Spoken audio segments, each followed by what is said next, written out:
Hey guys, so I've gotten some requests for me to do a video announcing the next group trip. I've actually mentioned the date in videos as well as in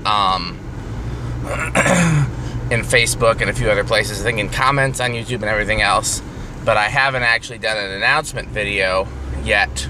I was waiting for a few things. I was waiting until after the AFCA's fan fair, which just finished yesterday. I was waiting just to confirm the date. You know, Tom and I had agreed on a date, but I was just, kind of going to push that date out there and make sure there was no reason to change it. And so, fanfare finished, and date still hasn't changed, so let's go. It's October 7th, which is the Saturday. I believe it's I think that would be the first Saturday in October, wouldn't it, or is the first? I'd have to look at the calendar. But anyhow, it's October 7th, and it'll be the same format as we've been doing, where Friday night we meet and have dinner, and then the real stuff starts happening all day Saturday, and we spend a day at Fanimation at the museum, and, so I think I said this in a video, too. We're going to make a few minor changes to the process. First of all, you got to get your RSVPs in now by the Thursday before. I've been telling people they could RSVP right up until the minute. And that's posed some problems because the food is ordered on Friday. And the main purpose for the RSVPs is so we know how much food to buy. Because it's different if we're going to have 12 people versus if we're going to have 100 people. So the food is ordered on Friday. So if somebody RSVPs on Friday, I was going to say Friday before we order the food, but the honest thing is that I sometimes don't get to check my email. I'll be there at Fanimation working on Friday.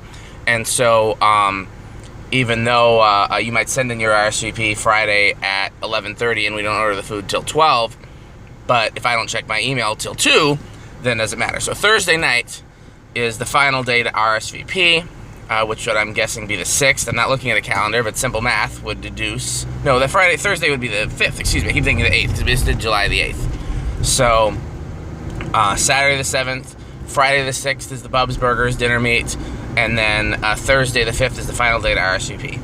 If you don't know by Friday, you can still come, but we just can't include you in the count for food.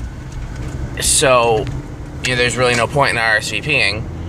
And, I guess the polite thing to do would be to wait and make sure there's enough food before you eat then.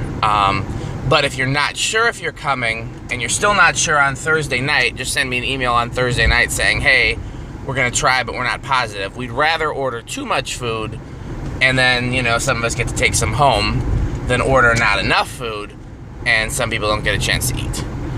Second thing is that Tom has promised me that we will have a special lunch if we top 100 people RSVP'd. So I don't know that that'll happen this time because the fall trips are usually not one of our most highly attended. Usually our biggest numbers are winter and summer because those are when people can coordinate it with their school breaks. But even so, whenever it comes, so whenever it comes,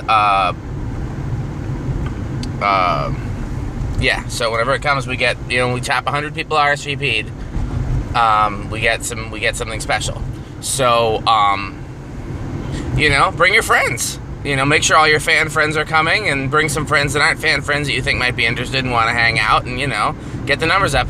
Zachary Ledig, I don't know how to say his last name. Zach, you know who you are.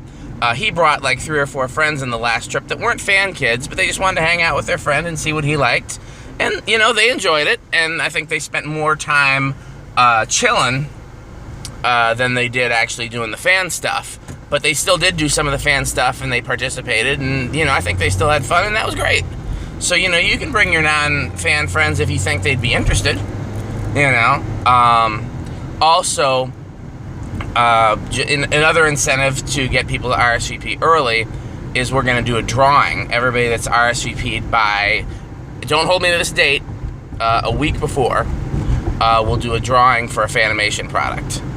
And I think it might be a Fanimation product of your choice within reason, or it might be Tom picks the Fanimation product. We haven't gotten that far yet in the process. But yeah, if you RSVP early, you have a chance to win a Fanimation product, and that's in addition to what we give away. It does look like we'll be continuing to do the giveaway because we've now done it 2 trips in a row. Again, it's based on what Fanimation gets for returns and what else they do with those returns, because we're not their priority. They sell a lot of them to raise money for the museum in other ways. So, yeah. So I can never guarantee that we're going to do it or how many we're going to do or what we're going to have. But 2 trips in a row is a good sign that we're going to keep doing it. This time, somebody got a Palisade for $20, complete with the hand-painted glass shade. And I think it was the one that was in the boardroom, so it might have even had the monkey on it. I know it did at one time. So yeah, somebody got that fan for $20. You can always donate more than $20, of course, but we recommend you donate $20 because I think that's a fair amount, not knowing what you're going to get in the drawing. So yeah, for those who don't know, I guess, you know, I'll talk about it some more in other videos. But those that don't know, it's just a chance for those who are into fans to hang out at the museum for a day. We tour it. We tour Fanimation. You know, we are especially welcoming of kids and those, both adults and children, with autism, because there aren't really any other fan meetups that are geared towards them. But everybody is welcome and everybody has a place. And I've yet to find anybody that's come and been like, yeah, that wasn't for me. If you like fans, there's something for you, you know? Whether you like antiques or vintage or new, whether you like ceiling fans or desk fans or box fans, whether you're 2 or 12 or 20 or 50, whether you are a little bit different, or we're all a little bit different because we collect fans. So yeah, that's what we do. You know, we have a lot of parents that come as well. They love it. I mean, I don't know what else to say. If you don't know about them by now, you're missing out. October 7th, Fanimation. Oh, here's the other thing I was going to tell you. So the American Fan Collectors Association, which is the founding organization of the museum. Tom didn't found the museum. The museum was founded by the American Fan Collectors Association. Is there something on my hat? What is that? Like a little dust thing. How dare it get on my hat? So, Tom didn't found the museum. The museum was founded by the American Fan Collectors Association, which is a bunch of older guys that collect brass disc fans. Being a little bit of a mean person by saying that, but that's truthfully what it mostly is. And you saw my videos of their annual convention just a few days ago. You know, it's an organization for people who collect fans. And for years, it's been geared towards older people that collect brass disc fans. And they're slowly starting to branch out. Now, a lot of chrome fans and a lot of box fans are welcome. They still don't have a lot of ceiling fans. They still don't have a lot of vintage. But they're starting to branch out. But back years ago, when I was a kid, they started this museum. And it was actually hosted originally by Vornado. And then Vornado could no longer host the museum some 10, 15 years ago, and they were thinking they were going to have to dissolve it. And Tom stepped up and said, hey, I've got a company, I could host the museum. And he did. And then it started this obsession for Tom Frampton with finding the weirdest, craziest, coolest stuff to put in the museum, which he has been doing fiercely for several years now. And the museum went from being quite small with a small number of fans, and it really just being the basics of the older valuable stuff, to being what you see now, which is just so many different things from so many different eras. And you know, Tom likes weird things. He likes blower motors and gears and water motors, and a dentist chair with a fan on it. And we're working on getting an organ with a fan in it. And you know, if it's got a fan, Tom wants it. And so, you know, that's what happened there. So the American Fan Collectors Association is still in existence, and they do several annual meetups as well. Fan Fair is their big one, and people come from all over the country to go to that. And again, it's mostly older guys that like brass fans, but there's some other there's something for everybody there, you know, in a very different way than we do with our group trips. And they're having a meet at Fanimation at the museum, September 21st through the 23rd. I will be there, and I will be helping. I will be working for the museum and working for Tom and Kim and etc., but I will not be hosting it the way that I do the group trips. I will not be in charge unless somebody puts me in charge of something. And it would be great not to be in charge of something for a change. So, but I will be there. And a few of the other guys that we know will be there. Obviously, Tom and Kim will be there. And if you're into desk fans, it's something you should, if you're into older stuff, pre-1960s, if you're into desk fans, I think it's something that you would thoroughly enjoy. If your preference is ceiling fans and your preference is vintage and you have to choose between the AFCA meet and the group trip, I would definitely pick the group trip. But if you can go to both, I don't think you would regret it. And they're 2 weeks apart. So there's the AFCA meet, and then there's a 2-week gap, and then there's the group trip. And we talked about actually doing them the same weekend, but we thought that the group trips might be a little bit much for the old guys. So, yeah, so I hope I see a lot of my regular group trip attendees at the AFCA meet. I would love to see you there. A lot of the AFCA guys, even though they're not into ceiling fans and they're not into vintage and they're not into plastic fans and the stuff that a lot of us like, they still love to meet the people that are, and love to talk to the people that are. And several of their board members are people that we appreciate. Kim Frank is on their board, and if you've been to Fanimation, then you know Kim Frank, and you're probably just a little bit scared of him, as you should be. But he's a great guy and super supportive of everyone that's interested in fans. And if you are, I don't think Tom is on their board anymore, but he has been. Their vice president is Rocky, who you might have also met at the museum. He's kind of a guy that looks like a Santa Claus that hasn't gone gray yet. He's also very supportive of what we do. Eddie won their competition this year, their Best Fan of the Year competition, and Kim's son Eddie. And if you've been to Fanimation, you probably met Eddie and know Eddie and are probably a little scared of him too.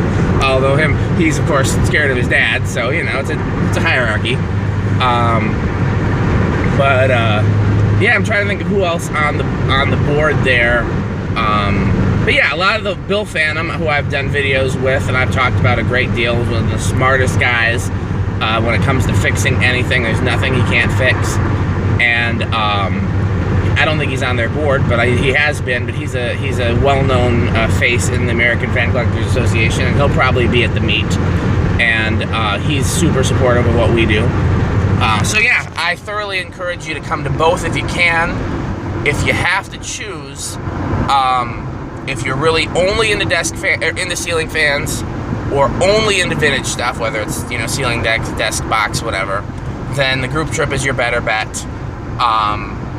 If you've already been to a lot of group trips and you're looking for something different and you're interested in desk or pre-1950s, then I would say, if you gotta choose the AFCA meet. If you're looking to meet other kids, definitely the group trip. There usually aren't a lot of kids at the AFCA meet. This time there was only the ones pretty much that we brought, which was Reese and Connor and a few others that come to the museum frequently. So yeah, I don't. I hate the idea of having to pick because they're close to each other. So I know people are going to feel like they have to pick. They're going to feel like they can't come to both, and that makes me sad because I want everybody to come to both. I'm coming to both, but I understand that people can't come to both, and so there's definitely going to be some people I'm sure that have to make the choice.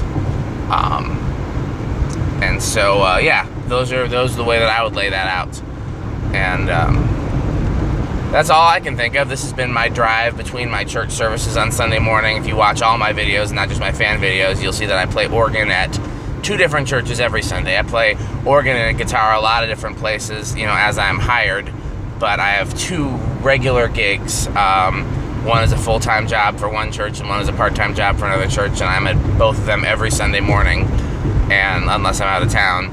And I just did the drive from Capital City to the Faith Place, and I'm getting off at my exit for the Faith Place. So Capital City, it does not have ceiling fans. It originally had the Rotaire that I hung there. I didn't hung there, excuse me. it was there original to the building. It's a 100-year-old church, and the rotator was there, hung when the church was fairly new, and it didn't work, so I took it down and I put up an SMC and a Caraway Industrial. This was when a different church was in that building, and then when that church left, I took those fans down, and now there's no fans there, but I did bring a little Vornado to sit by the organ. And the Faith Place, I've done a video. They've got Airmaster Crompton Greaves and one Dayton, I think. There's only one in there, and a couple of the Airmaster Crompton Greaves have their blades removed because they built walls, and that was their way of doing it. So you've probably seen those videos. Yeah, that's all I got. So I'll do some more videos talking about the group trip and the AFCA meeting both. I'm super excited because I just left Fanfare, and even though it's not my world, again, if I had to pick, I'd go on the group trip because I like ceiling fans better, and I like vintage better. I am not a kid, but I really like spending time with the kid collectors and introducing them to stuff and teaching them and hanging out with them and encouraging them. And, it's just, I feel like it's more important for me to spend time with people who are, 5 to 20 than people that are, 40 to 60. Other than those that I can learn from, like Tom and Kim, that's a horse of a different color. I love to hang out with those guys because I can sit down and just listen and learn and hear their stories. Billy Nagler, you saw him in my videos, hopefully. Bill Phantom, those guys. But yeah, so if I had to pick, I'd pick the group trip, but I'm not picking. I'm going to both, and I hope that a lot of you can too. If not, I will see you at one or the other. I will do some more videos, just so that you know more about it, because again, this was kind of a long rambling video, so some people might not watch the whole thing and they might not get all the details. I'll do some shorter videos where I'm more specific, but in this case, I just kind of wanted to give those of you that are dedicated and watch the whole thing, all the information and my thoughts, and comment, let me know if you watched the whole thing. Say Purple Monkey Dishwasher in the comments, and that's how I'll know you watched all the way to 17 minutes. That's, I think, from The Simpsons, playing telephone. So, okay, long video. I guess this is how long it takes me to drive from one church to the other. Thanks for watching. I'll see you at Fanimation.